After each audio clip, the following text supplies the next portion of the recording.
Trovadores, recuerda que en mi canal Trovit Scary Stories estaremos narrando series de terror y creepypastas. Próximamente, el diario de un asesino. Así que suscríbete y activa la campanita de notificaciones. Trovadores, en la descripción de este video se encuentra el link de la página del autor del siguiente relato.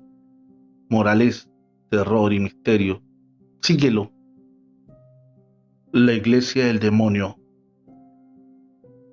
En el pequeño pueblo de gente humilde y trabajadora, no había una iglesia, ni una pequeña capilla. Las personas como buenos creyentes se reunían a rezar en cualquier lugar. El alcalde, viendo esto, enviaba cada fin de mes una carta a la capital, a un cardenal amigo de él. Este le respondía que pronto estaría allí un sacerdote. Fue así que de tanto insistir el alcalde y por su lado el cardenal, que enviaron a un sacerdote recién llegado de la madre patria. Sí, así como se lee, un sacerdote español fue el encargado de tan ardua labor. Muy pronto se puso manos a la obra y construyó la mejor iglesia de toda la región. Como contaba con el apoyo de la curia, sus recursos eran ilimitados, así que lo que se edificó fue una gran catedral. Con lo que el sacerdote no contaba es que sus feligreses no querían entrar a tan majestuosa iglesia. Ellos eran gente humilde y la mayoría andaban descalzos. Para ellos era casi que impensable entrar en un lugar tan hermoso. El sacerdote insistía, los invitaba, les imploraba, pero ellos no pasaban de la entrada. Allí debió celebrar sus primeras Eucaristías. El sacerdote en las noches oraba y lloraba. Su palabra no ayudaba a que estas personas perdieran esos temores. Le pidió a Dios más de una noche. Se flageló con un látigo de 6 ramales para que Dios viera en él un verdadero pastor de almas. Pero Dios nunca lo escuchó, o al menos eso creía él. Una noche especialmente lluviosa, le pidió al diablo que le diera el don de la palabra, que le ayudara a hacer que sus feligreses entraran a la iglesia. No lo hizo con el convencimiento de que estaba ofreciendo su propia alma. Más bien, lo hacía por desesperación. Cuando hubo dicho estas palabras, más bien fue que se las pensó. Escuchó 3 golpes en la puerta, corrió a abrir. Pensó que uno de sus hermanos lo necesitaba. Tenía que ser algo delicado para que se atreviera a ir en medio de ese aguacero. Cuando abrió, lo que vio fue un niño de unos 8 años, algo muy común en esos lugares, enviar niños a dar razones. Lo extraño de este en particular es que no estaba mojado, estaba completamente seco a pesar de la lluvia que caía. El niño, sin saludar, le dijo: "El pacto está hecho". Desapareció en medio de la lluvia y la oscuridad. A partir de ese momento, las personas perdieron todo escrúpulo de entrar en aquel lugar tan hermoso. La iglesia se abarrotaba de personas humildes, descalzas. El sacerdote estaba feliz y lleno de armonía. Los feligreses sentían que en verdad tenían un representante de Dios. Fue tanta la fama y acogida que la ceremonia de los domingos a mediodía se hizo tan famosa que no solo las personas del pueblo iban sin falta de ninguno, también acudían de pueblos aledaños. El alcalde estaba feliz. Esta buena obra le haría ganar de nuevo la alcaldía. El cardenal estaba más alegre aún. Los rumores de aquel lejano pueblo llegaban a la curia en la capital y de allí al Vaticano. Pronto este último sería su lugar de estadía. Así pasaron días, meses y años. El alcalde fue reelegido, el cardenal fue trasladado a Roma y el sacerdote rayaba en la santidad. Una noche, a eso de las 8, el sacerdote volvía de comer donde una amiga. Se sentía pleno, el hombre más alegre del mundo. Cuando a unos 30 metros lo vio, era el mismo niño. En su cara angelical se dibujaba una sonrisa malvada. El sacerdote había olvidado lo de aquella noche, pero ahí lo recordó todo y se llenó de terror. Corrió a la iglesia. Allí era el único lugar donde se sentía protegido. El niño lo siguió. No corría, caminaba despacio, pero a medida que caminaba se iba haciendo más grande. más y más grande. Cuando llegó a la iglesia, era tan grande que cubría a esta por completo. Esa noche, no saben a ciencia cierta qué ocurrió, pero después de las 3 de la madrugada, empezaron a doblar las campanas. Algunos feligreses, sin saber lo que ocurría, fueron a ver y encontraron al sacerdote colgado del campanario. Se había ahorcado. Las personas del pueblo estaban consternadas con aquel suceso. Después de esto, enviaron a varios sacerdotes en reemplazo del que se había suicidado, pero pronto renunciaban, no solo porque después de las 3 a.m. siempre suenan las campanas, también porque aseguraban que ven al sacerdote colgado del campanario, y muchas veces se ve un niño con una risa malvada parada en el altar mayor. Fue así que con el tiempo no volvieron a enviar ningún sacerdote allí. Los feligreses cerraron aquella iglesia a cal y canto, porque dicen que ésta pertenece al demonio. Con los años fue abandonada por completo. Nadie entra allí. Es más, nadie se atreve ni siquiera a pasar cerca, porque aseguran que allí ven al sacerdote junto con el niño con el que hizo el pacto. Ellos están convencidos que en esa iglesia vive el demonio. La maldición de una bruja pactada. Relato escrito y adaptado por Chemo San Juan, de los eventos reales de la señora Janet Guadalupe. Hace más de 30 años, a mi padre le detectaron una enfermedad mortal y de allí jamás se recuperó. De antemano sabemos que esa bruja pactada y maldita tuvo mucho que ver. Ella juró destruirlo y al final lo logró. Esta que lo arrastró al infierno, de donde en las noches salía. Días antes de morir, a la casa y en las oscuras noches de allí de la montaña, bajaba volando una bruja. Él nos escondía y le ordenaba a mi madre que nos tapara con una cobija y que rezáramos. Hasta que ésta se marchara, podíamos salir de nuestro escondite.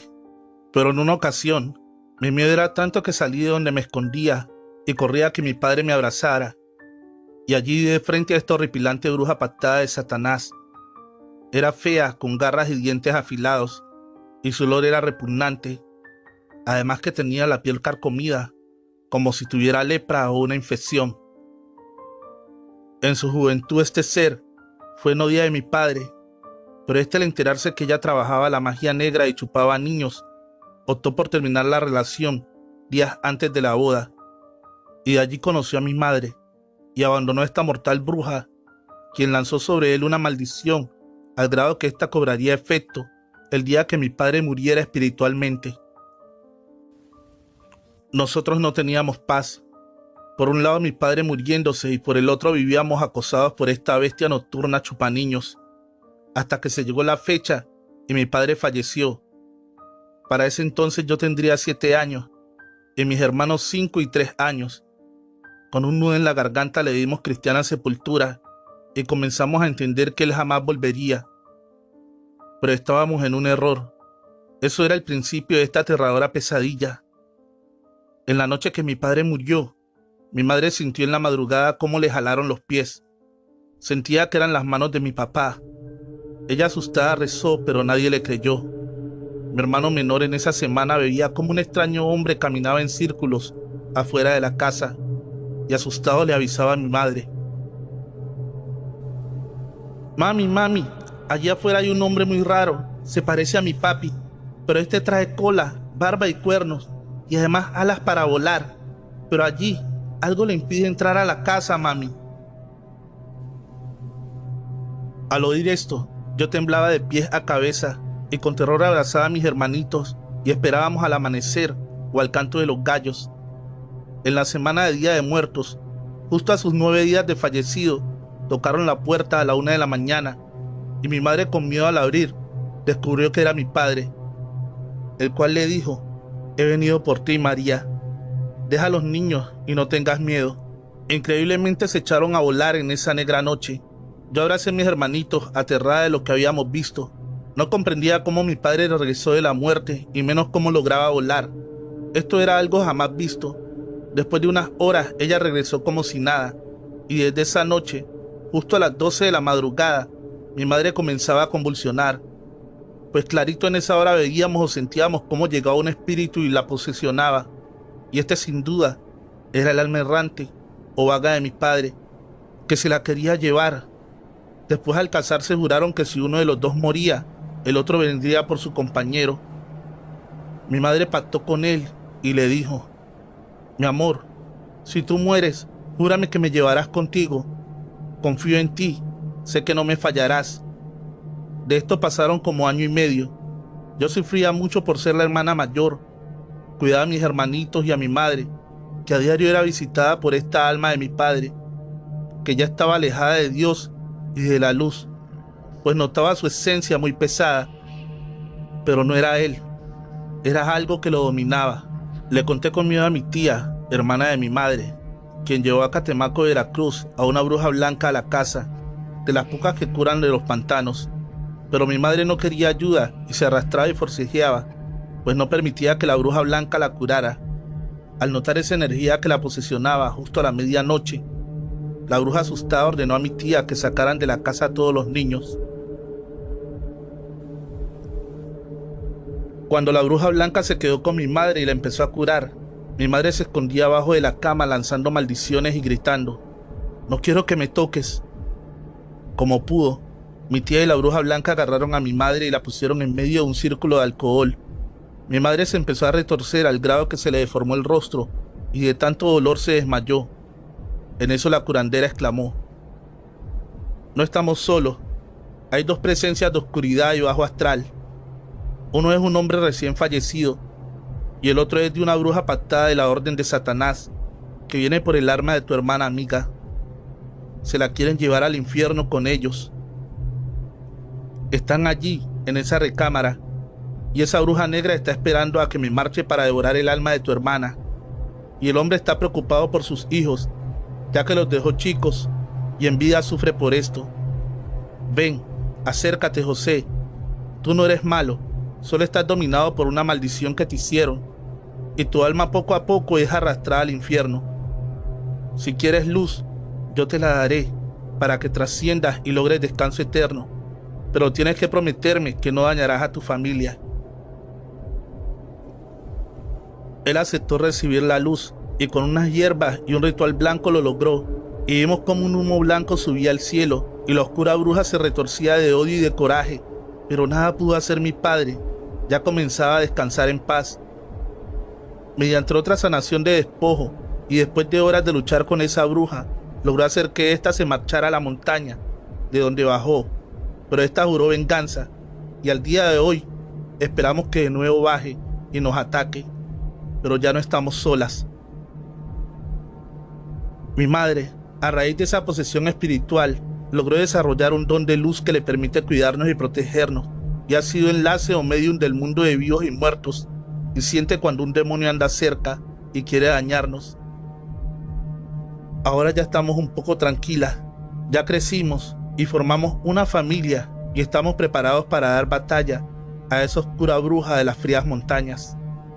Trovadores, recuerda que la mejor forma de apoyar a este canal es dejando un like y un bonito comentario.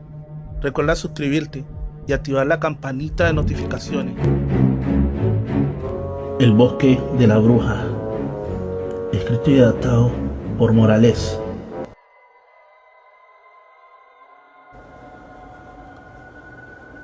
En aquel entonces se podía salir a cazar al campo sin ningún problema con la entidad protectora de animales o con las autoridades por el porte de armas de fuego. Mi hermano mayor, mi padre y yo salíamos continuamente, pero en esta ocasión especial andábamos detrás de un animal muy bueno por su carne. Lo llamábamos guagua nevada. Estaba bien adentro del bosque por lugares que nunca había visitado. Siempre salimos pasada la medianoche. El animal era muy arisco, pero mi padre tenía su recorrido bien estudiado. Un día bajamos al borde del río como siempre, cuando vimos venir un animal. Parecía ser la guagua, pero cuando estaba cerca era completamente diferente. Parecía un perro, pero grande como un oso. En pocas palabras, no era un animal que hubiésemos visto antes. Mi hermano fue a levantar su escopeta para dispararle, pero mi padre, con un leve movimiento de mano, le hizo señas que esperara. Detrás de aquel animal desconocido para nosotros caminaba una anciana, vestida de harapos. Lo llamó mi niño. Él la volteó a ver y gruñó como un cerdo.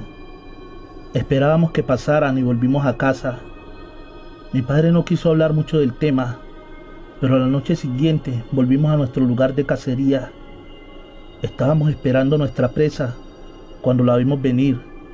Era la bendita guagua. Era nuestro momento. Cuando mi padre montó su escopeta para disparar, el animal se transformó en el que habíamos visto la noche anterior. Mi padre se quedó pensativo. Bajó el arma y nos pidió regresar a casa. Cuando íbamos saliendo del bosque, nos encontramos la anciana. Eran las 3 de la mañana.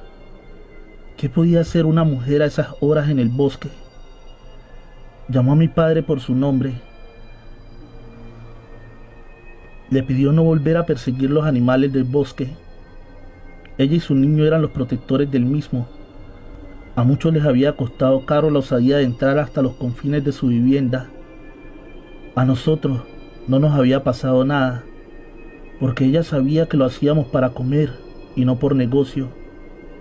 Pero nos advertía que para la próxima no saldríamos bien librados. También nos pedía el favor no hablar de ella y de su niño. Nunca más volvimos al bosque. Se podría decir que ni usar las escopetas. Un año después, más o menos, llegó un amigo de mi padre desde la infancia. Venía con otros 2 amigos y le dijo que fueran a cazar al bosque. Mi padre se negó rotundamente. Les dijo que él ya no cazaba y que les rogaba no se fueran a meter a ese bosque porque allí había muchos peligros. Los 3 rieron de buena gana. Habían venido desde la ciudad a cazar una buena presa y no los iba a asustar cuentos de niños. Sacaron sus escopetas americanas, unos fierros de verdad como decían ellos. Tipo 7 de la noche salieron para el bosque. Pasó toda la noche y parte del día y los hombres sin llegar. Mi padre fue hasta el pueblo y habló con el comisario de policía. Organizaron un grupo de búsqueda. Si no llegaban el resto del día y noche, de madrugada saldrían a buscarlos. Mi padre guió el grupo y efectivamente los llevó donde nosotros perseguimos la guagua. Solo había uno de ellos vivo, pero lo que hablaba era incoherencias. Decía que los había atacado el demonio y que en él iba montada una bruja, que los destrozó por completo y después los comió casi sin masticarlos. La bruja dijo que me perdonaba la vida, para que advirtiera a todo aquel que quisiera volver al bosque. Todos regresaron asustados, pues según contó mi padre, la leyenda de la mujer que cuida el bosque era muy antigua, pero nunca nadie la había visto, y mucho menos había atacado o matado a alguien. Desde entonces ese bosque lo llaman el bosque de la bruja. El cazador que quedó con vida fue recluido en un centro de salud de reposo. Nunca volvió a recuperar su cordura.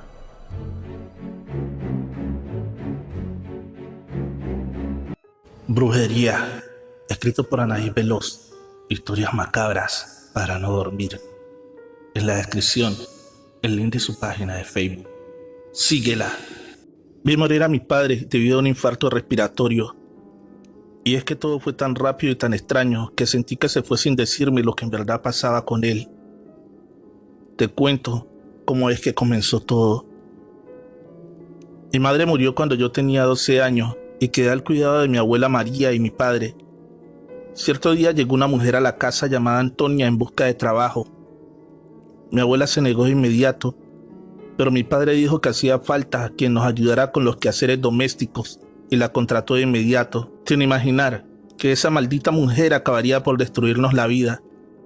A los pocos días de haber llegado Antonia a la casa, mi padre comenzó a tener comportamientos demasiado extraños, pues se comportaba bastante cariñoso con la tipa esa, y a mi abuela y a mí nos dejaba de lado, a tal punto que nos obligaba a servirle la comida y a lavarle sus ropas. argumentando que era lo menos que podíamos hacer por ella, por encargarse de la casa. Cierto día tuve la primera de tantas discusiones con Antonia, pues la muy confianzuda quitó las fotos de mi madre y puso unas de ellas en su lugar. Llena de rabia, le dije que estaba despedida. Ella me miró y me dijo que sería mejor que me acostumbrara, porque en poco tiempo sería la señora de la casa y por consiguiente mi mamá. Al escuchar la puerta corrí a encontrar a mi padre y a mi abuela, que habían ido al mercado a comprar la despensa. Y estos, al verme en tan mal estado, me preguntaron preocupados qué era lo que había sucedido. Le dije entre llantos que esa mujer se había deshecho de las fotos de mi madre y quería que se fuera de la casa. Mi abuela estuvo de acuerdo conmigo, pero mi padre se rehusaba a hacerlo. Estábamos en eso cuando entra Antonia con el vestido rasgado y algunos golpes en la cara, acusándome de haberla atacado. Mi padre, bastante avergonzado, se disculpó por mi comportamiento y la llevó hacia el closet de mamá para que escogiera algún vestido de ella. La mujer nos miró y sonrió, y mi abuela y yo nos quedamos llenas de coraje. Así pasaron los días hasta que mi padre nos dio la noticia que se casaría con Antonia. Mi abuela le dijo que si lo hacía se olvidaría de que tenía madre, pero a él poco le importó, pues la boda se hizo a la semana siguiente. Al no asistir a la boda, decidimos meternos al cuarto de Antonia, porque mi abuela estaba segura de que algo raro pasaba, y no se equivocó, pues luego, al entrar nos dimos cuenta de que algo no estaba bien. Había un olor bastante nauseabundo, y en uno de los rincones de la habitación había una vela que tenía la forma de dos personas abrazándose de color rojo, y estaba untada con lo que parecía ser una especie de miel. También estaba la foto de papá y la foto de Antonia clavadas con un alfiler. Quise agarrarla, pero mi abuela me dio tremendo manazo que no tuve más remedio que quedarme quieta. Seguimos buscando, y al abrir uno de sus cajones encontramos ropa interior de mi padre y lo que parecía ser una bola de vellos púbicos amarrados con un listón rojo y una pequeña oración de "ven a mí". "Vieja maldita", gritó mi abuela enfurecida, "pero mañana se va a enterar mi hijo, ya lo verás". Estábamos por irnos cuando nos llamó bastante la atención un pequeño pedazo de tela que salía debajo de la cama. "Aparte de bruja, ratera". "¿Pero de qué hablas, abuela?". "Esa es mi blusa, hija". Y al jalarla, se llevó la sorpresa de su vida, pues era una muñeca hecha de su blusa y tenía una foto de la abuela amarrada con un delgado listón negro. También tenía 4 alfileres clavados alrededor del estómago. "Quizás esto explique los dolores tan fuertes que tengo por las noches, hija". "Ay, abuelita, ¿y desde cuándo te duele?". "Desde que esa mujer llegó a esta casa, mi hijo ya no es el mismo". "A ver, hija, asómate bajo la cama a ver qué más encuentras". Así lo hice, y al aluzarme con mi celular, no pude evitar soltar tremendo grito de espanto al ver al gatito que me había regalado mi abuela 3 días atrás, metido en frasco de mayonesa lleno de un líquido amarillo muy parecido a la orina. "Basta, larguémonos de aquí, hijita". "Espera, abuela, creo que alcanzo a ver algo más". Saqué un pequeño bulto que desprendía un olor bastante asqueroso. Comenzamos a destaparlo con mucho cuidado sin imaginarnos la terrible y grotesca sorpresa que nos llevaríamos al destapar eso. Pues estaba una enorme rata abierta exactamente por el medio, y justamente en medio del estómago del animal, fotos de mi abuela amarradas con los intestinos de la infortunada rata. No pude evitarlo, salí corriendo tratando de contener el vómito. A los pocos segundos salió mi abuela también con algunas de las cosas que habíamos encontrado. Le pregunté que si se las daría a papá, pero ella lo negó. Dijo que se los llevaría a don Cipriano, que él sabría muy bien qué hacer con eso. Yo nunca supe de la existencia de don Cipriano hasta ese día, y me quedé bastante sorprendida al saber cómo es que el señor conocía a mi abuela y el por qué le tenía tanta fe. Llegamos a una casa bastante humilde. Al ver a mi abuela, don Cipriano se alegró bastante, pues tenía varios años de no verse. Este nos invitó a pasar, y al entrar pude percibir de inmediato un fuerte olor a hierbas que provocó que comenzara a estornudar sin parar, pues conforme avanzábamos, el olor se intensificaba más. Nos llevó a un pequeño cuartito donde tenía un sinfín de pequeños altares, y al encender una de las enormes veladoras de las que tenía ahí, Inmediatamente comenzó a despedir un olor bastante fétido, casi imposible de aguantar. A lo que don Cipriano exclamó: «Una de ustedes dos se encuentra bastante mal». Comenzó a hacer un gran círculo en el suelo y dijo que teníamos que entrar ahí para ver quién tenía el mal. Así que mi abuela sugirió que yo entrara primero, y después de untarme con aceite, hierbas y varios huevos, le comentó a mi abuela que me podía curar. Que no sería fácil, pero con mucha fe y constancia estaría bien. «Es tu turno», le dijo a mi abuela. Y al ingresar don Cipriano comenzó a llorar. «Lo siento, mi señora», decía, «por ti no puedo hacer nada». «¿Qué es lo que tiene mi abuelita?», le decía llorando. «Ay, hijita, a tu abuelita la han enfermado de gravedad, pero no te preocupes, no podré salvar su cuerpo, pero sí salvaré su alma. Para que quien le haya hecho esto tenga una enorme deuda con el demonio a quien se lo ofrendó». Mi abuela trató de consolarnos diciendo que ella ya estaba bastante vieja y cansada, que no nos preocupáramos por ella, que don Cipriano solo se ocupará de ponerme a salvo. Así que sacó todo lo que nos habíamos traído del cuarto de Antonia y se lo entregó a don Cipriano. Al verlo dijo que la esposa de mi papá quería que nuestra muerte fuera lenta y dolorosa, y según tenía ofrendada el alma de mi abuela. «¿Cuánto tiempo me queda, Cipriano?», preguntó mi abuela. «No más de un mes. El mal que traes te ha podrido por dentro casi en tu totalidad. Eso ya no importa ahora. Lo importante es que salves a mi nieta y me prometas que siempre la cuidarás de esa mujer». «Te lo prometo, mi señora, y este indio te guiará en tu camino hacia la luz». Mi abuela abrazó a don Cipriano y nos fuimos del lugar. Yo le pedí que fuéramos al médico, que no podía creer en las palabras de ese viejo loco. Fue tanta mi insistencia que accedió diciendo que al día siguiente iríamos a ver al doctor. Al llegar a casa, nos sorprendió ver que estaban mi padre y Antonia. Mi abuela le preguntó qué había pasado con la celebración de la boda, a lo que mi padre respondió algo desanimado que Antonia había comenzado a sentirse mal. Y cómo no, pues don Cipriano había comenzado a deshacer todos sus trabajos que había hecho en contra de nosotras, y esta no dejaba de vomitar frente a los invitados. La boda tuvo que cancelarse, pues en plena fiesta comenzaba a vomitar alfileres y bolas de cabello, dejando un olor bastante desagradable, que hizo que varios de los invitados se fueran del lugar. «Maldita, arruinaste mi boda», dijo Antonia al ver a mi abuela. «¿Pero qué te pasa? ¿Has enloquecido?», repuso mi abuela. «No te hagas pendeja, maldita vieja.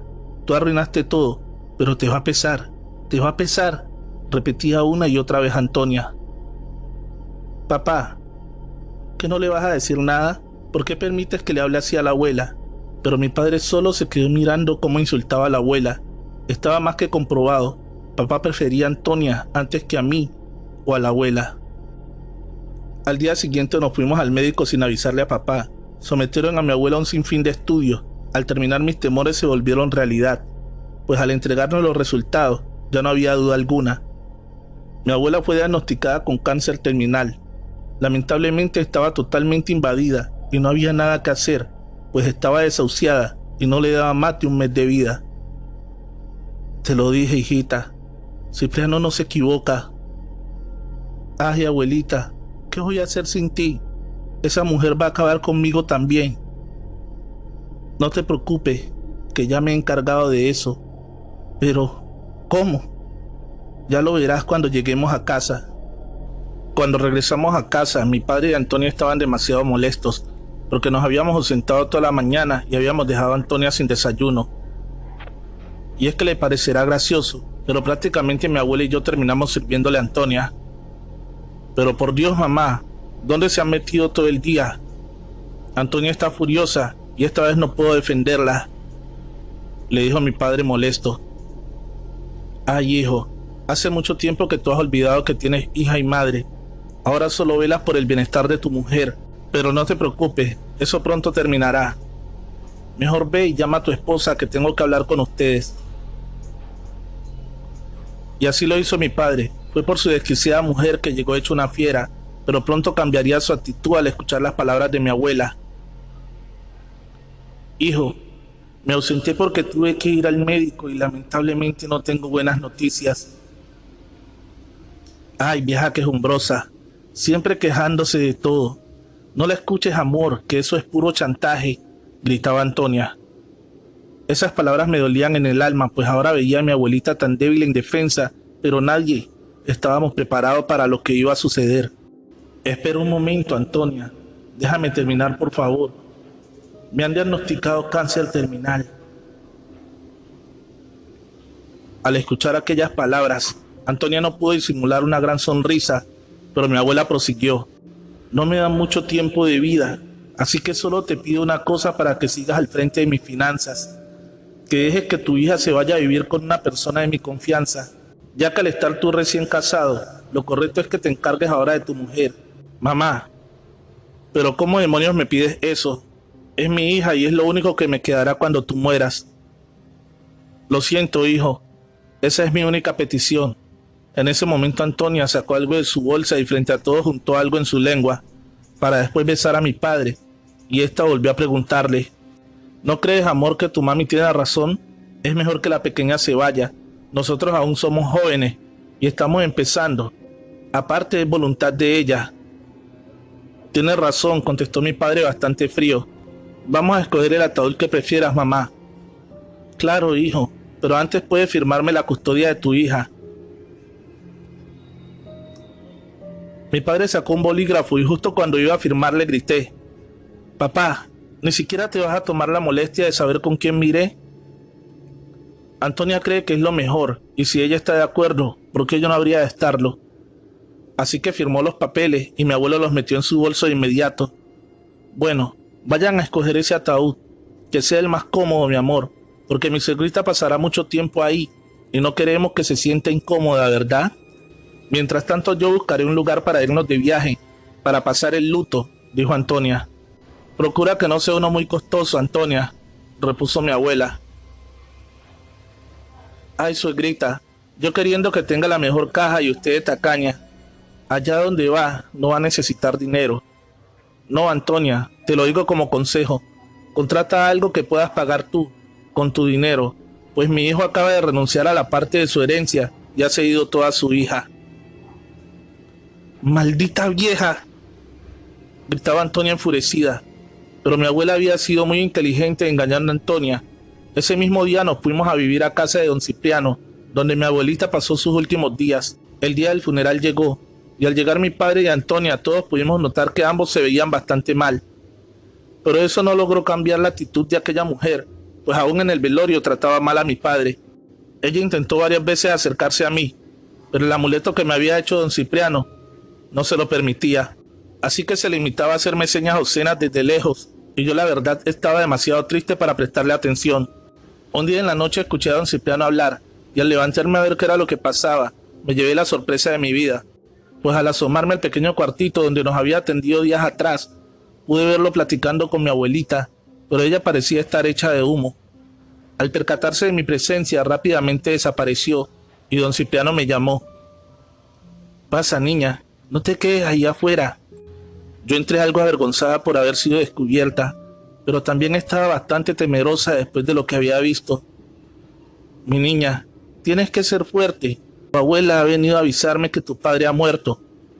¿Qué?, le dije bastante confundida. Calma, mi niña. Ahora tu padre tendrá la tranquilidad que hacía tiempo esa mujer le robó. Él ya está con tu madre y tu abuela. No tienes de qué preocuparte, pero ahora es momento que nos encarguemos de esa mujer. Yo lo miraba sin poder decir una palabra, pues eran bastantes emociones en un solo rato.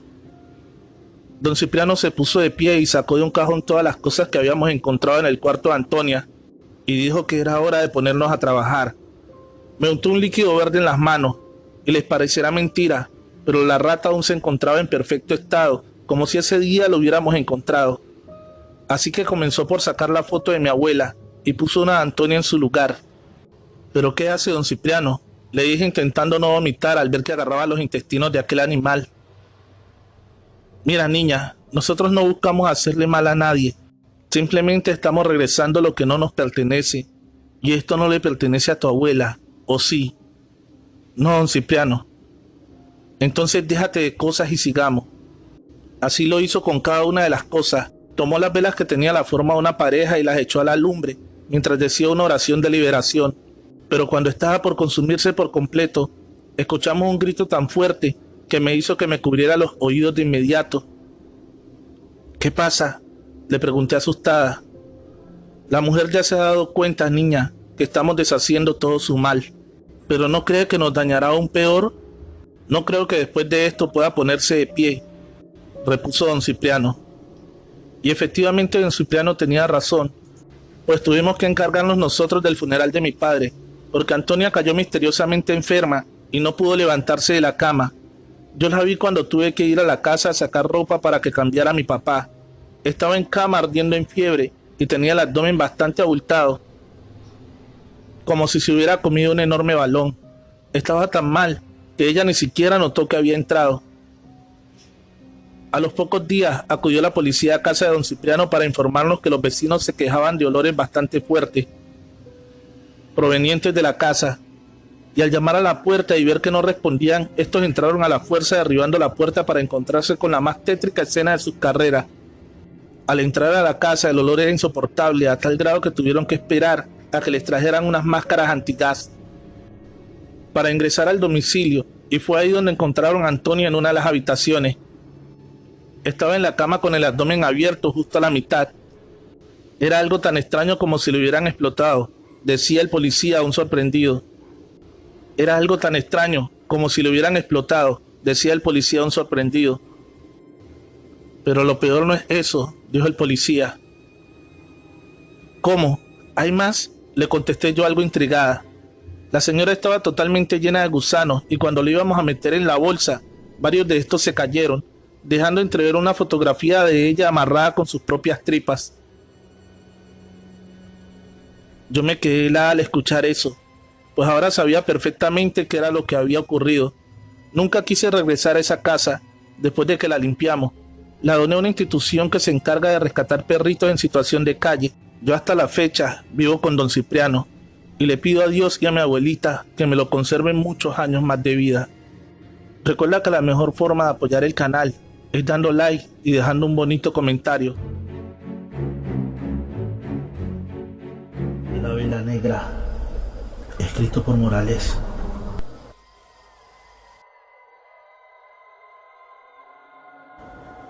Ella no entendía que todo había terminado. Era lo que hoy día llaman una tóxica. Todo era una discusión, sus celos, su manera de manipularme. Ese día utilizó todas sus artimañas, pero primero me lloró y suplicó, prometiendo que todo cambiaría. Luego amenazó con suicidarse y por último me dijo que si no era para ella, no sería para nadie, ni Dios ni el diablo, me gritó cuando cerré la puerta y me marché. Mi vida transcurría en completa calma. No puedo negar que la extrañaba. La amé y viví momentos muy bellos con ella. 2 meses más o menos después de romper aquella relación, encontré una vela negra a la entrada de mi puerta. Estaba usada y olía a 1000 demonios. Tiré aquello a la basura. ¿Qué loco pudo haber dejado eso allí? Esa noche sentí un calor fuera de lo normal, hasta el punto que despertarme un poco asfixiado. Cuando desperté, la habitación estaba impregnada de ese olor que tenía la veladora. El olor era insoportable, así que abrí todas las ventanas, pero de nada sirvió. Tuve que salir de mi habitación y también de la casa. Solo cuando estuve fuera pude recobrarme. Solo al amanecer bajó un poco el olor y pude volver a entrar a casa. Debo aclarar que vivo solo en un pequeño apartamento. Desde aquella noche, todas se dieron igual. Aquel olor putrefacto que no permitía respirar. Dormía poco y al amanecer me sentía muy cansado, pero en el día no era mejor. Un olor en el pecho no me dejaba dormitar un rato. Sentía punzadas en el costado y en el lado del corazón. Esto me tenía al borde de la locura. Llevaba 15 días sin poder dormir, así que fui donde el médico y le expuse la situación. Me revisó con detenimiento, pero me aseguró que estaba en perfecto estado. Un poco bajo de peso, sí, y el cansancio era notorio por la falta de sueño, pero con unas buenas pastillas todo pasaría.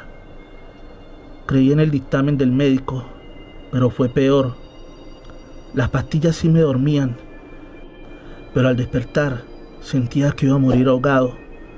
Se podría decir que dormía unas 2 horas, pero aquel olor me despertaba mareado y a punto de desmayarme al no poder respirar bien. Otros 15 días así, con las milagrosas pastillas, pero yo estaba peor. Así que aunque no creía en cosas de aquellas, acudí a una bruja. Aunque parezca un poco loco o chistoso, busqué una en Google. Encontré muchas opciones, pero me decidí por una. La llamé al número que aparecía allí. Me contestó su secretaria. Sí, así como lo digo, uno no se imagina. Agendé una cita. Cuando llegué allí, era una casa lujosa, muy bien organizada. Se podría decir que era una familia pudiente. No sé, sentí que esto no era lo que buscaba. Pero igual entré. La bruja era una mujer mayor, pero bien vestida, buena colonia, una mujer bien plantada. Con solo saludarme y pedirme que me sentara, me dijo: a usted lo están rezando y le tienen un atames armado. No entendí nada, pero la mujer, después de sentarme, me explicó todo. A usted le tienen una vela negra encendida. Esta es fabricada con grasa de muerto, así que su poder proviene del más allá. Le conté que había encontrado una a la entrada de mi casa.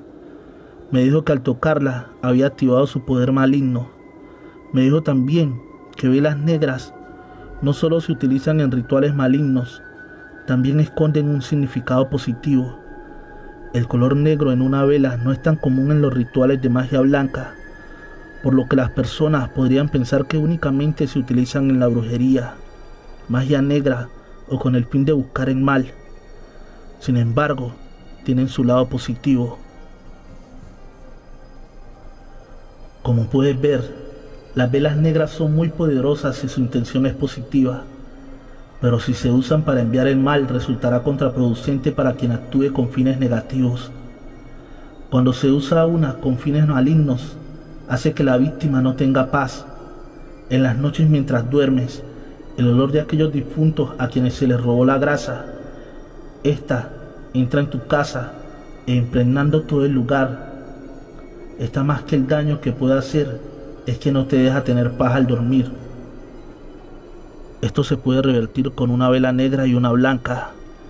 Estas actuarán como escudo receptor, pero también actuarán como un espejo, y quien le esté haciendo daño recibirá el doble de lo que él le deseó. Respecto al atames, es un muñeco, también hecho con telas de personas ya muertas. Preferiblemente se las roban de los cementerios. A esta le agregan un pedazo de tela de la persona a quien se les desea hacer el mal.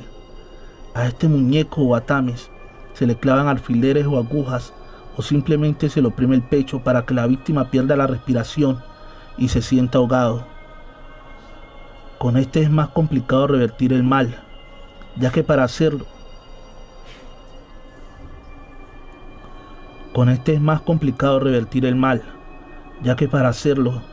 hay que encontrar el muñeco, bañarlo en agua bendita, desbaratarlo y enterrarlo de nuevo en algún cementerio. Pero como las dos cosas que le están pasando lo está haciendo la misma persona, con el remedio de la vela blanca y negra, todo se solucionará.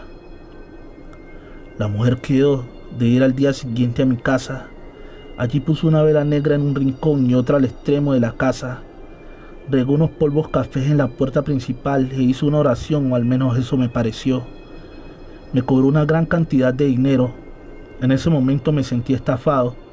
Al ver mi cara de recelo, me aseguró que si no se solucionaba el problema, ella me devolvería el dinero. A partir de aquella noche todo cambió. Sentí cuando empezó el olor aquel, pero muy pronto desapareció acompañado de un lamento. No volví a sentir nada, ni el dolor en el costado ni en el corazón. El olor desapareció por completo. unos 20 días, más o menos, un amigo me trajo la noticia que mi exnovia la habían encontrado en su apartamento ahogada. Los médicos forenses no pudieron explicar la causa de la muerte. Algo la hizo asfixiar, pero no se entendía el qué. La madre de esta me invitó a su casa para que me llevara unas cosas que me pertenecían. Entre las cosas que me entregó estaba el muñeco del que me habló la bruja. Cuando nos despedimos, simplemente me dijo: lo siento.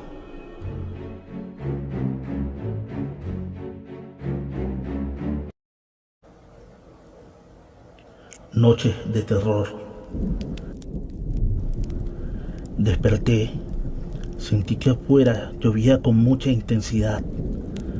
El ruido era bastante fuerte, por lo que en verdad me despertó. Fue una sensación de sentirme observado. Encendí la luz, pero no había nadie y mi cuarto estaba cerrado. Con la luz en la habitación la sensación disminuyó, pero seguía ahí. No es fácil de explicar algo así.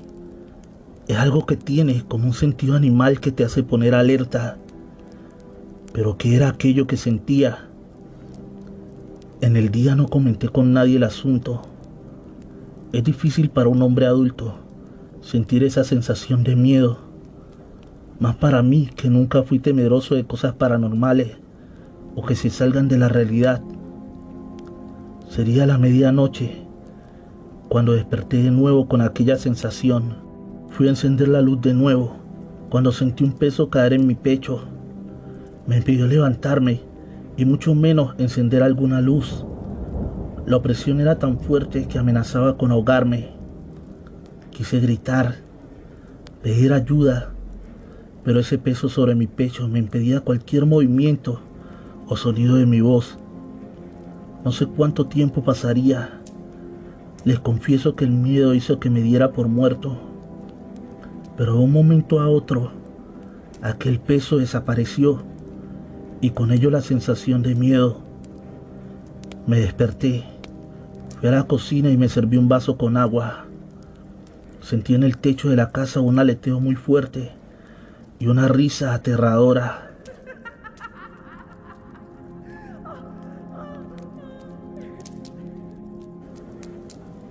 Este sonido me hizo sentir mayor temor. No sabía qué me estaba pasando.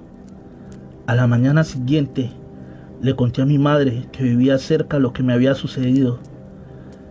Me dijo como sin mucha preocupación: eso es una bruja que te está molestando.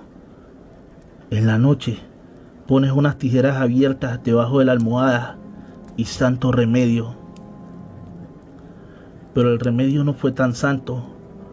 Todo empezó igual. Sentir la presencia y esa opresión en el pecho. Pero Dios mío, me iba a morir ahogado. Esto era algo terrible, desesperante. Más aún que sentí la risa dentro de mi cuarto.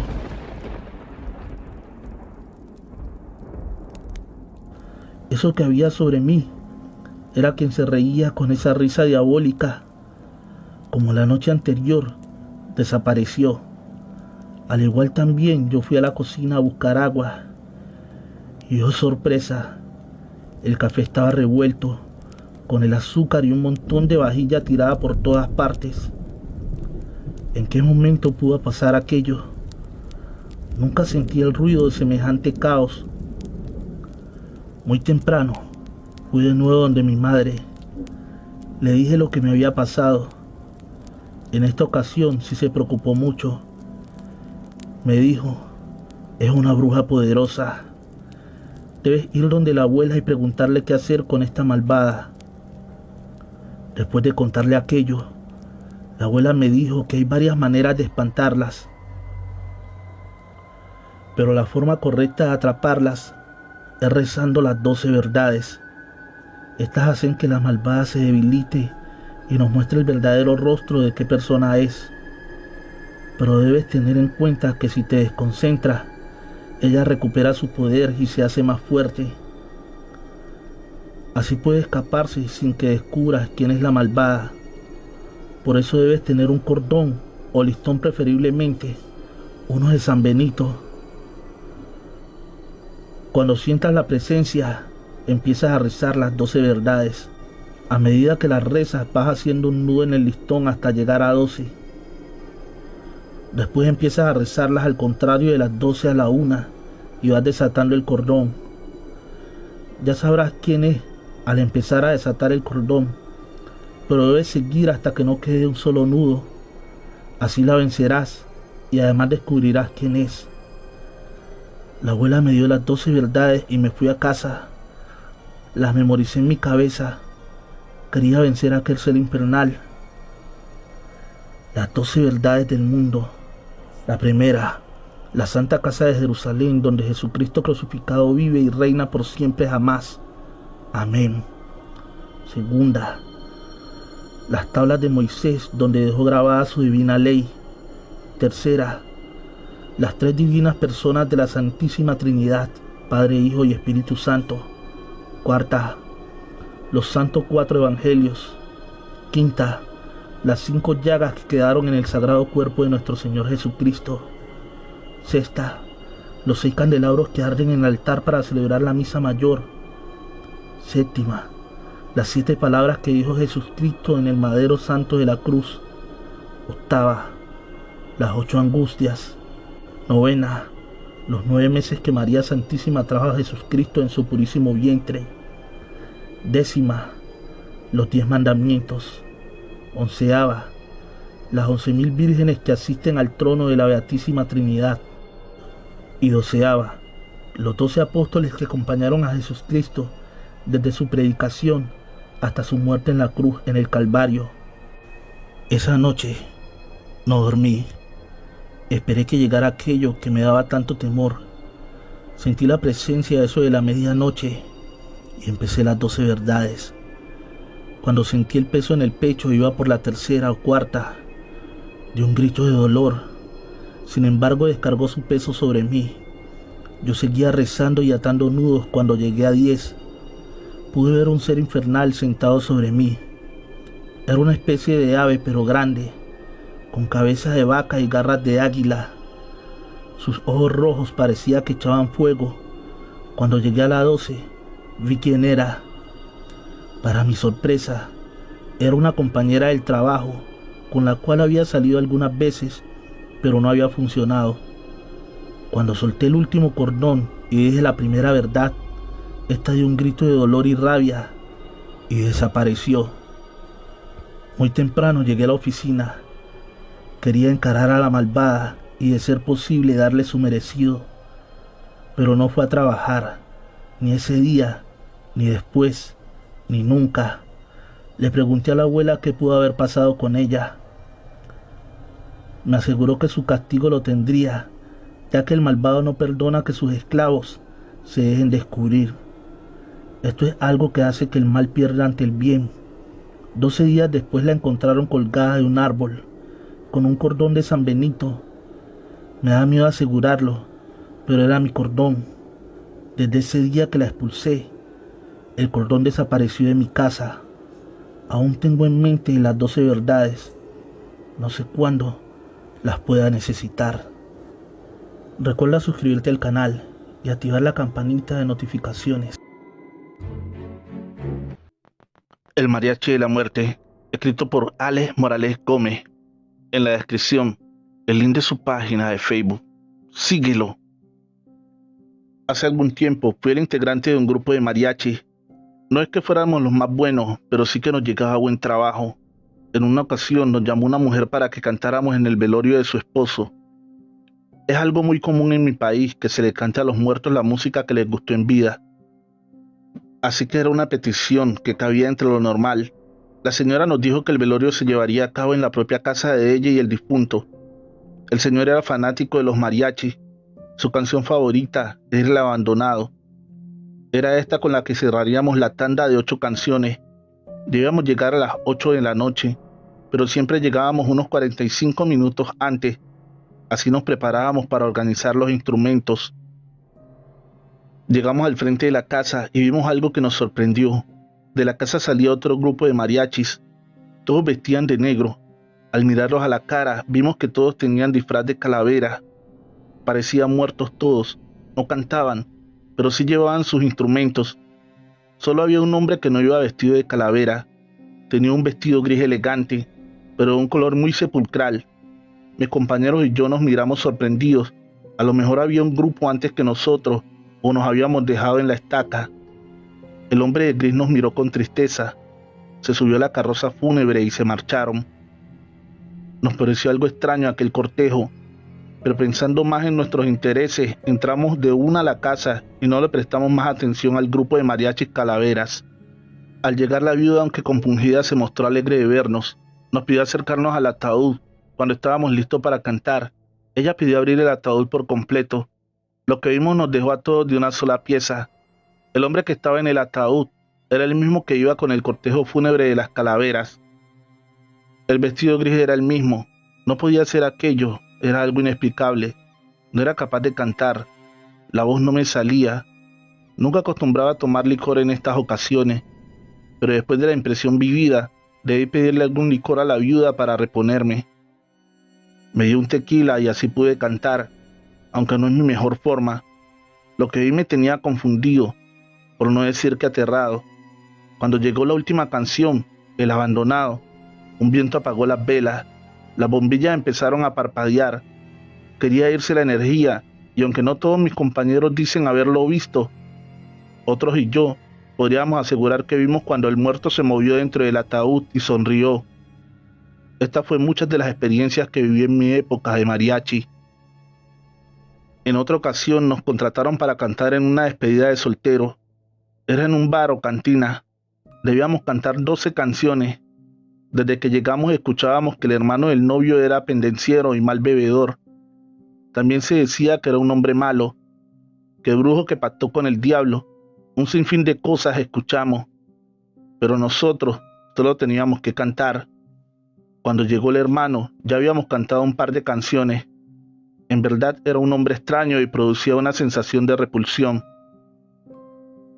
A la mitad de nuestra rutina, el hombre ya se había tomado una botella, ya hablaba duro y por todo rezongaba. El hermano quiso calmarlo, pero las cosas se salieron de la normalidad y los dos hermanos se fueron a los golpes. En estas, un puñal se vio en las manos del novio, y yo puedo asegurar que vi cuando el novio atravesó al hermano con el puñal, pero este simplemente no le hacía nada. El hombre se reía con una risa misteriosa y ponía su pecho para recibir las embestidas del puñal de su hermano. El hombre le dio un golpe en la cara al hermano, al novio, y lo dejó noqueado. Unos 3 hombres fueron a agarrarlo, pero este simplemente desapareció en un humo oscuro, como si fuera el mismo diablo. Todos pensamos que el novio estaba muerto, pero después de un rato volvió en sí, pidió un trago y nosotros terminamos con la rutina. Lo que vimos esa noche es algo inexplicable. Aquel hombre en verdad tenía algo que ver con el diablo o con algo que no es de este mundo. Agradecería mucho que le dieras like y dejaras un bonito comentario. Recuerda suscribirte y activar la campanita de notificaciones. El muerto del basurero, escrito por Alex Morales Gómez. En la descripción, el link de su página de Facebook. Síguelo. Era Rogelio, uno de los tantos que iba al depósito de basura municipal a recolectar artículos de la basura, ya fuera para venderla como reciclaje o muchas veces encontraban artículos con algún valor comercial. Lo que el rico desecha, el pobre lo hace dinero. Esa era la frase de Rogelio. Era este el que más madrugaba, ya que tenía 5 hijos que alimentar. A algunos les molestaba porque cuando ellos llegaban, este se había sacado las mejores cosas. Él lo sabía y les decía: madruguen, madruguen. Una mañana llegó a eso de las 4 a.m. Desde que llegó sintió un olor bastante desagradable. Esa era otra de las cosas que se podían encontrar allí: animales muertos, vísceras de animales, fetos de niños abortados, cadáveres. Esto último fue precisamente lo que encontró Rogelio. Era el cadáver de un hombre. Lo extraño no es que hubiera allí un cadáver. Lo más difícil de entender es que estuviera casi en descomposición. Rogelio iba todos los días allí y sabía que ese cadáver no estaba el día anterior. ¿Quién pudo llevarlo allí, ya en ese estado? Fue a un teléfono público y llamó al encargado de las basuras. Este debía ir a la oficina y de ahí llamar a la policía. Este era el conducto regular. Siempre se hacía así, cuando había alguna anomalía. Todo se llevó con rigurosidad. La policía se encargó de investigar y de interrogar a Rogelio, pero este nada sabía. Solo había encontrado el cadáver. El cuerpo no tenía ningún rasgo para identificarlo, ni alguna identificación, ni un reloj, nada. Llevaba unos 10 días de muerto, según la policía.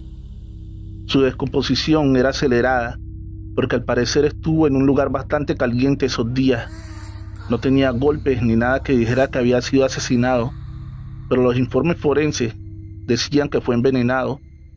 El cadáver fue llevado a la morgue. En poco tendría que ser enterrado como NN. Por su estado de descomposición, la policía no tenía ni una sola pista. Por el estado del cuerpo tampoco se pudo sacar una foto donde se pudiera mostrar los rasgos del hombre. Rogelio se fue a casa feliz por el deber cumplido. En casa debían dormir todos en 2 habitaciones. La relación de pareja era bastante difícil. Esa noche Rogelio se fue a dormir temprano. La esposa y los hijos seguían en sus cosas. Cuando Rogelio despertó gritando que alguien estaba allí con él, la esposa corrió.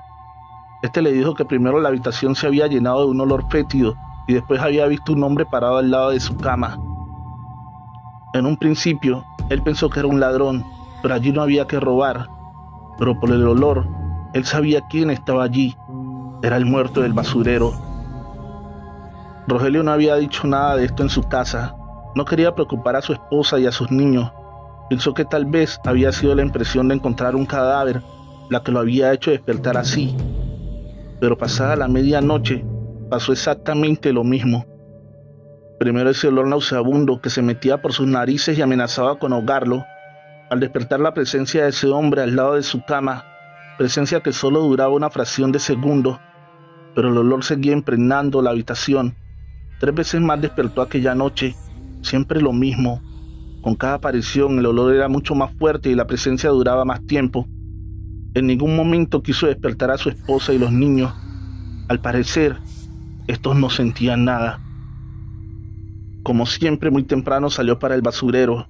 Desde que se tomó su café solo en la cocina, sintió algo o alguien que observaba. Él sabía que estaba solo, pero aquella sensación estaba ahí. Ese día trabajó mal. Pocas cosas de valor pudo encontrar. Más aún que eso que sentía, estuvo todo el día con él. Como siempre en la noche, fue el primero en acostarse, pero pronto se despertó. Ahora no solo fue el olor, un frío llenó el pequeño cuarto, un frío inusual, un frío de muerte, pensó. Abrió los ojos y quiso levantarse, pero no podía pararse de la cama. Aquello lo miraba con fijación. Era algo atemorizante. Era el cadáver del basurero, pero su mirada era triste. Su mirada, a pesar de sus ojos ya muertos, era penetrante. La habitación se fue llenando más de ese olor. Un olor tan fuerte que Rogelio pensó que había llegado a su fin. Pensó para sí: no te preocupes, diré la verdad. Rogelio creyó que lo había pensado, pero la realidad es que lo gritó como un loco. La esposa llegó apresurada y con ella los niños. Rogelio se paró de la cama y antes de dar alguna explicación, dijo que pasaría donde la vecina a hacer una llamada a la policía. Ellos no tenían el servicio de teléfono. Llamó al comando de policía y dijo que quería entregar algo. 2 policías fueron a casa de Rogelio.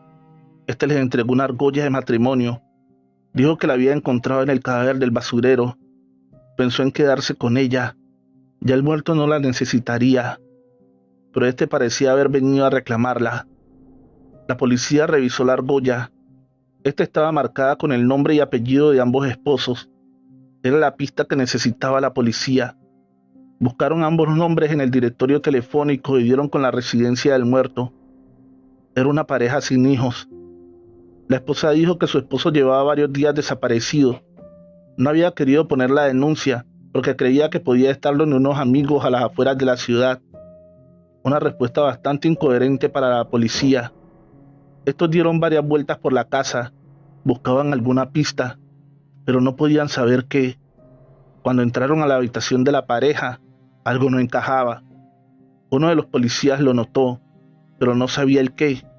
Estuvo ahí un rato, hasta que cayó en cuenta que era. El tapete de la habitación era nuevo, todo lo demás en casa era viejo. El policía le comentó esto a sus compañeros y aunque era muy extraño, no era una prueba de nada. Uno de esos fue hasta el basurero municipal y le preguntó a Rogelio dónde había encontrado el cadáver. Una mentira más o algo que había omitido. El tapete estaba en casa de Rogelio. La esposa lo había lavado muy bien y estaba en su sala. El cadáver estaba envuelto en el mismo, así que el policía le dijo a la mujer que debía ser interrogada en la estación de policía. Era sospechosa de homicidio. Era una mujer mayor. No se necesitó de mucho para que confesara. Su esposo salía con una mujer mucho más joven que ella. Al descubrirlo, decidió envenenarlo, así que lo envolvió en el tapete de la habitación y lo dejó bajo la cama. Como no sabía qué hacer, lo dejó allí, pero muy pronto empezó a oler mal, así que le pagó un joven para que llevara el tapete al basurero. Este era un poco oído y no haría preguntas. Lo de la argolla de matrimonio fue algo de lo que no se percató. La muerte de mi padre, escrito por Alex Morales Gómez. En la descripción, el link de su página de Facebook. Síguelo. Alberto tenía 16 años. Era un joven problema, como diríamos hoy en día. Rebelde con sus padres, ya gustaba de la noche. Se sentía orgulloso de haber probado la marihuana y tomar cerveza. Su madre no podía manejarlo y el padre era un hombre enfermo que ya no tenía fuerzas de nada. Desde el viernes se desaparecía y volvía al amanecer del lunes. Su madre trabajaba en lo que resultara para darle todo a él y al esposo, pero esto no le importaba a Alberto. Discutía con la madre porque ésta no le daba dinero para gastar. Este no trabajaba ni estudiaba. Un viernes en la noche, como de costumbre, iba a buscar qué hacer. A unos metros de salir de su casa había que pasar por el frente del cementerio. Este no le prestaba mucha atención al lugar, ni miedo ni curiosidad le daba el cementerio, pero esa noche vio algo que lo dejó perplejo. Vio a su padre caminando a un lado de la pared del cementerio. Él sabía que su padre no se podía mover, o al menos eso decía. Pensó que tal vez su padre lo estaba engañando a él y a su madre, así que renegando, por lo bajo lo siguió. Lo que vio lo dejó más perplejo aún. Su padre entró al cementerio, pero no hizo por la puerta, o de una manera relativamente convencional. Simplemente atravesó una pared. Antes de traspasarla, miró a su hijo. En sus ojos había una tristeza que no se podía definir. Alberto, al verlo a los ojos, sintió un terror inexplicable. Sus huesos empezaron a fallarle. Un temblor en todo el cuerpo lo hizo caer de rodillas. No podía moverse. Su padre había desaparecido entre la pared, pero él quedó allí, como una estatua y con un pánico que no lo dejaba mover. Unos minutos después volvió en sí y pudo moverse. Corrió a casa. Lo visto en las afueras del cementerio lo tenía trastornado. Al llegar a casa el terror fue mayor. Su padre había muerto, al parecer mucho antes de él salir a la calle, solo que no se había percatado de su muerte.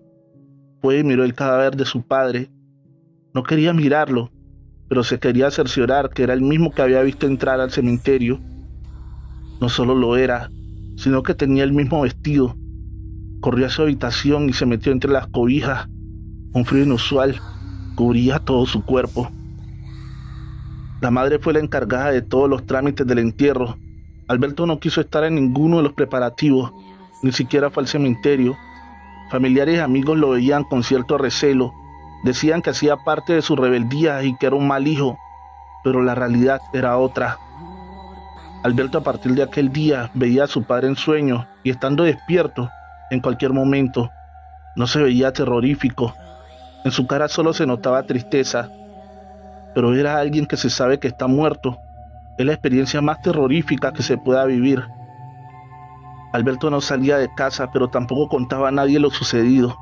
Una tarde le preguntó a su madre dónde había quedado el cuerpo de su padre.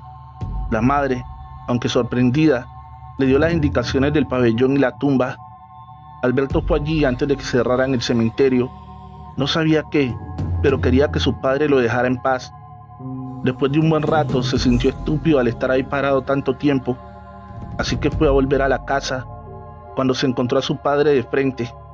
Su padre, que ya estaba muerto, no entendía cuándo había pasado tanto tiempo. Ya había llegado la noche y el cementerio estaba cerrado y en penumbra. Ver a su padre de frente le dio un escalofrío que no podía controlar el temblor. Frente a él había un muerto. El padre solo lo miraba con esa tristeza. Él no podía moverse. Él no podía hablar para pedir auxilio. Auxilio que no sabía por qué, porque no estaba siendo atacado. Allí pasó un gran tiempo. Todo ese tiempo su padre estuvo ahí frente a él. A eso de la medianoche pudo moverse. Corrió a casa, saltando uno de los muros del cementerio. Al saltar volvió su mirada atrás y su padre seguía ahí mirándolo, ahora acompañado de muchas más personas que lo miraban con igual tristeza. Desde aquel día, Alberto fue otro. Pronto empezó a trabajar y a estudiar en las noches. No permitió que su madre trabajara más. Todos decían que la muerte del padre lo había hecho reflexionar. La realidad es lo que vio. Solo muchos años después le contó a la madre esta historia. Ningún domingo dejó visitar la tumba de su padre hasta su propia muerte. Trovadores, recuerda que la mejor forma de apoyar este canal es dejando tu like y un bonito comentario. Por favor, compártelo con un amigo para ayudarnos a crecer. Feliz noche, trovadores, amantes de cuentos de terror.